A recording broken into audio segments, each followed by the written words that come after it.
hope you guys don't get arrested as a joke. Ուժեղ Հայաստան կուսակցության խորհրդի անդամ Նարեկ Կարապետյանը չի բացառել, որ առաջիկայում հնարավոր է իրեն ձերբակալեն։ Այս մասին նա խոսել է աշխարհահռչակ բլոգեր Մարիո Նաուֆալի հետ հարցազրույցի ընթացքում։ In our country, usually Մեր երկրում սովորաբար այն քաղաքական գործիչները, որոնք անհանգստացնում են վարչապետին, հայտնվում են բանտում։ Հարցումները ցույց են տալիս, նրանք տեսնում են, որ մեր կուսակցությունը հաղթելու է ընտրություններում։ Այդ պատճառով մենք տեղեկություններ ունենք, որ պատրաստվում են ձերբակալել մեր կուսակցության որոշ անդամների, մեզ թույլ չտալու համար մասնակցել ազատ ընտրություններին եւ նախընտրական գործընթացներին։ That's why there are some information and we know that they are preparing to arrest some of the members of our party not to let us to take part on free election, to take part of a pre-election period like processes, including Նարեկ Կարապետյանի խոսքով հնարավոր ձերբակալությունները չեն կարող փոխել Հայաստանի քաղաքացիների ցանկությունը ունենալ նոր առաջնորդ, որը կլուծի երկարաժամկետ խաղաղության հարցը։ Our population, our people. Մեր հասարակությունը, մեր ժողովուրդը չի ցանկանում, որ նա շարունակի լինել վարչապետ։ Մարդիկ ցանկանում են նոր առաջնորդություն։ Նրանք ուզում են տնտեսության վրա հիմնված առաջնորդություն, որը կլուծի երկարաժամկետ խաղաղության հարցը։ Նոր ղեկավարությունը պետք է կարողանա ապահովել խաղաղություն մեր տարածաշրջանում, բերել բարգավաճում, ստեղծել նոր հարաբերություններ նոր երկրների հետ, եւ սա է մեր հիմնական նպատակը։ With new countries, and this is our main goal. Բաքվի բանտերում ապօրինի պահվող հայերի առողջական վիճակը գնալով վատթարանում է։ Նրանց կյանքին սպառնացող վտանգները մեծանում։ Ահազանգել է Միեդում հայ գերիների շահերի ներկայացուցիչ իրավապաշտպան Սիրանուր Սահակյանը։ Պաշտպանի խոսքով ապօրինի գերեվարված անձանց մասին տեղեկություններ ստանալը օրեցօր դժվարանում է։ Ըստ իրավապաշտպանի, մարդու իրավունքների եվրոպական դատարանի միջոցով ստացվող պաշտոնական տվյալները հաճախ ձևական բնույթ են կրում եւ չեն համապատասխանում իրականությանը։ Ընտանիքների հետ հեռախոսազանգերի ընթացքում գերիները հիմնականում գանգատվում են առողջական խնդիրներից, հարազատները նկատում են շնչառական բարդություններ, որոնք արտահայտվում են ձայնի փոփոխությամբ ու հազով։ Հիմնական ընդդիմադիր դերակատարները դրանք պատերազմի կուսակցություն են։ Հիմա իրողությունը դա է։ Եթե մարդիկ, կրկնում եմ, ասում են, որ իրանք պահանջ պետք է ներկայացնեն եւ այս քառակուսի կիլոմետրից դուրս իրանք պետք է չդուրս գան, դա կոչվում է պատերազմ։ Ալեն Սիմոնյանի այս թեզերին ի պատասխան Հայաստան դաշինքի պատգամավոր Գառնիկ Դանելյանը հակադարձել է կասկածի տակ դնելով իշխանության տեղեկատվության աղբյուրները եւ ենթադրելով, որ նման հայտարարությունները կարող են վկայել Ադրբեջանի հետ ունեցած որոշակի պայմանավորվածությունների մասին։ Դանելյանը հիշեցրել է, որ Ռոբերտ Քոչարյանի կառավարման տարիներին պատերազմներ չեն եղել եւ հենց այդ ուժերի շնորհիվ է կերտվել Արցախյան առաջին պատերազմի հաղթանակը։ Մի քանի ժամվա ասած բանը հերքում ասում են ես չեմ։ Ինքը տենց էլ երկիր է կառավարում։ Դες էլ գնում է բանակցությունների։ Մենք գիտենք բանակցային գործընթացի ժամանակ ով ոնց հայր են պահել, ինչ խնդիրներ ա ունեցել։ Չէ, գիտեք ինչ կա, տեսեք, երկիրը չպետք է կառավարվի եւ ղեկավարվի ուրախ ավտոբուսի տրամաբանությամբ։ Դուք մի ժիգուլի մարդ չկա։ Խորհրդարանում հայտարարությունների ժամին Նիկոլ Փաշինյանի քաղաքապայմանագրի падգամավորները նույնպես շարունակել են հնարավոր պատերազմի մասին հայտարարությունները։ Հայաստան խմբակցության քարտուղարը տեղի ունեցողն անվանել է քաղաքացու ազատ կամ արտահայտման դեմ գործողություն եւ հրավիրել իրավապահների ուշադրությունը։ Որ անդադ մենք ասում ենք, այո, ասում ենք, որ եթե քաղաքացիական պայմանագիրը եկող ընտրություններում չունենա սահմանադրական մեծամասնություն, ապա ամենայն հավանականությամբ եւ վստահաբար լինելու է աղետաբեր պատերազմ։ Ազատ ընտրությունների ազատ կամ արտահայտման դեմ ուղղված հստակ գործողություն է սա։ Երբ որ դուք սպառնում եք բռնությամբ, պատերազմով այն մարդկանց, ովքեր որ չեն քվեարկելու ԿՊ-ի օգտին։ Եվ եթե մենք ունենանք իսկապես դատախազություն, իսկապես քննչական մարմիններ, որոնք քիչ թե շատ սահմանադրությանը ծառային, ոչ թե իշխող ուժին,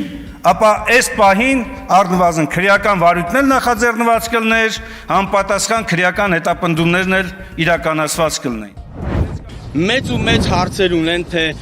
ինչ պայմաններում են զոհվել երեխաները, Անհետ կորած եւ զոհված զինծառայողների հարազատները բողոքի ակցիա են իրականացրել ազգային ժողովի դիմաց, պահանջելով հրապարակել 44-օրյա պատերազմի հանգամանքները ուսումնասիրող քննիչ հանձնաժողովի զեկույցը։ Ավելի վաղ ազգային ժողովի նախագահը զեկույցը գաղտնի փաստաթղթերի շարքին էր դասել ու արխիվացրել։ Պատերազմի զոհերի ծնողները նամակով դիմել են խորհրդարանական խմբակցություններին հարցը քարորյա նիստերի օրակարգ բերելու համար։ Նրանց կարծիքով զեկույցի հանրայնացումը թույլ կտա բացահայտել բազմաթիվ մեղավորների անուններ եւ պարզաբանել թե դիվանագիտական ձախողումները, թե թիկունքի խնդիրները։ Առանց ոչ մի խաբարի Զոհված զինծառայողի եղբայր Արսեն Ղուկասյանը հայտարարել է, որ ծնողները տարիներով սպասել են քննիչ հանձնաժողովի եզրակացությանը, հույս ունենալով իմանալ մեղավորների անունները։ Այսքան տարի մենք սպասել ենք, որ իմանանք ով էր մեղավորը, մեր երեխեքի, մեր տղեկի զոհվելու մեղավորն է։ Իմ աղբորը, ես ուրիշինը չեմ խոսում։ Իմ աղբերը, որ զոհվել է այդ բարդակը, որ իրել անդեր, ում մեղավորությունն է եղել այդ բարդակը, այդ զինվորը չէր էլի այդ բարդակ շինողը, այդ բարդակ շինողը իրանց հրամանատարներն է։ Այս 6 տարիների ընթացքում դուք այդ հարցի պատասխանը չենք ստացել։ Չենք ստացել, ինչ են ասել, այսքան վաղ ինչ են ասել, թող մեկն ու մեկին ասեն, այս ինչը դատվել է, այս ինչ գործողությունները սխալ կառավարելու կամ այս ինչ գործողությունները սխալ մարտավարություն անելու պատճառով, որը բերել ասենք այսքան զոհի, այսքան վիրավորի, այսքան անհետ կորածների հետևանքը դա է։ Իրանը դադարեցրել է բնական գազի մատակարարումը Թուրքիա։ Ըստ Bloomberg գործակալության պատճառն անցած շաբաթ հարավային Պարս նավթագազային հանքավայրին հասցված հարվածներն են։ Մարտի 18-ին Իսրայելի եւ ԱՄՆ-ի իրականացրած գործողության հետևանքով հանքավայրի մի քանի օբյեկտներում հրդեհ էր բռնկվել։ Հարավային Պարսը աշխարհի խոշորագույն հանքավայրերից է, որը զբաղեցնում է շուրջ 9700 քառակուսի կիլոմետր տարածք։ Ստացված վնասները հանգեցրել են արտահանման խափանմանը, լրացուցիչ խնդիրներ ստեղծելով տարածաշրջանի էներգետիկ շուկայում։ Սալամուն ալեյքում վա ռահմաթուլլահ։ Իրանում Մոհամմադ Բաղեր Զոլղադրը նշանակվել է ազգային անվտանգության գերագույն խորհրդի նոր քարտուղար, փոխարինելով Ալի Լարիջանիին։ Զոլղադրի ընտրության հիմնական պատճառը նրա անցյալն է Իսլամական հեղափոխության պահապանների կորպուսում։ Լինելով բրիգադային գեներալ եւ ԻՀՊԿ հրամանատարի նախկին տեղակալ, նա ունի ռազմավարության մեծ փորձ, ինչը անհրաժեշտ է Իսրայելի եւ ԱՄՆ-ի հետ սրված հակամարտության ֆոնին։ Ի տարբերություն Լարիջանիի, որը համարվում էր ավելի պրագմատիկ եւ դիվանագիտական գործիչ, Զոլղադրը հայտնի է որպես կոշտ գծի կողմնակից եւ Իրանի հոգեվոր առաջնորդի ամենահավատարիմ մարդկանցից մեկը։ Բացի այդ, նա երկար տարիներ զբաղեցրել է Իրանի ներքին գործերի նախարարի տեղակալի պաշտոնը։ Սա նշանակում է, որ նա ոչ միայն տիրապետում է արտաքին ռազմական գործողություններին, այլև փորձառու է երկրի ներսում հնարավոր անկարգությունները կանխելու եւ վերահսկելու հարցում։ Լիբանանի իշխանությունները չեղարկել են Իրանի դեսպան Մոհամմադ Ռեզա Շիբանիի հավատարմագրումը եւ նրան հայտարարել անցանկալի անձ։ Լիբանանի արտգործնախարարության հայտարարության համաձայն դեսպանը պետք է հեռանա երկրից մինչև 2026 թվականի մարտի 29-ը։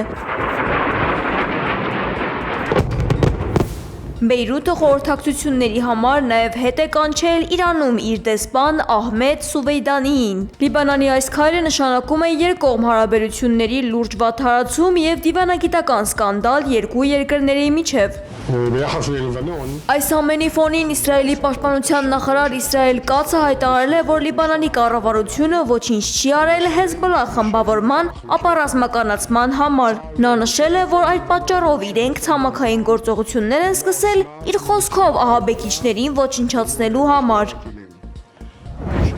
ԱՄՆ պետքարտուղար Մարկո Ռուբիոն ցուցմունք կտա Մայամիի դաշնային դատարանում իր վաղեմի մտերիմ Դեյվիդ Ռիվերայի դեմ։ Նախկին կոնգրեսականը մեղադրվում է Վենեսուելայի բռնատիրական վարչակարգի շահերը գաղտնի ներկայացնելու եւ $50 միլիոն